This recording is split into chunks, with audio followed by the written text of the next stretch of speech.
in some imagery, because imagery always adds that extra attention grabbing piece to your website. So we're going to put some images in here, probably one big image that's going to go in this particular cell, and we're just going to grab an image from placehold it.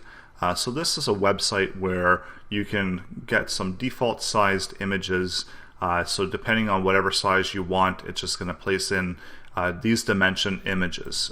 So we're just going to put that code within where we have cell number 2,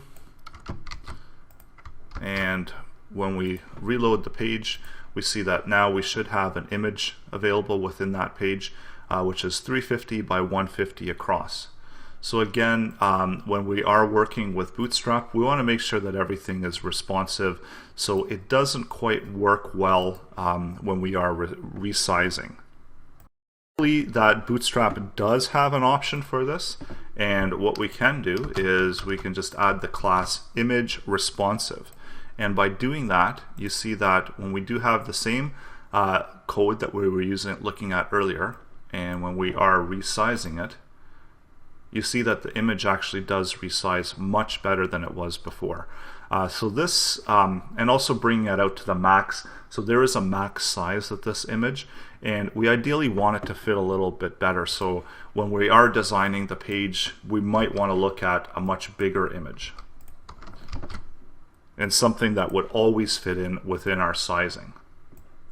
And that's one of the advantages of using container over container fluid, because on a container fluid, you're not sure what your maximum size might be. So using the container itself, you know that you're going 1170, and you know that if you've divided up within the columns, spacing wise, you should be fine with going with an image that's 650, because it's more than half of the 1170 that's allocated to the entire container width. Also, you could work that out a little bit more mathematically by calculating that we're using 2 columns here, so subtract that. So subtract that out of the entire width, so you're subtracting roughly another 15-18% out, and then you could calculate out what your image size should be ideally to fit entirely across that. So within images, there's a few other options that BootStrap does provide. So besides having responsive images, so if you wanted this image to be more of a thumbnail-like look, you could just add in image thumbnail, and you can see here now it's added in that second tiny little border around it. There's also ways to kind of style that image. So if you want it more of a circular image, you could do image circle, and what this will do is this will load a circular image. So making that image, so it doesn't actually make the image circular, it just formats it in that manner. And as well, if we wanted to do an image rounded, we could do that as well, simply by refreshing it here.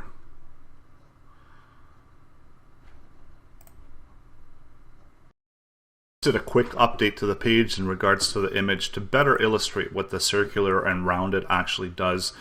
So it actually, I'm just using the lorem pixel setting on image, and when we go image circle, you're going to be able to see that now that we're using an actual image, that it's not gonna actually make a circle of the image. It's just going to make it more in a circular fashion within the styling.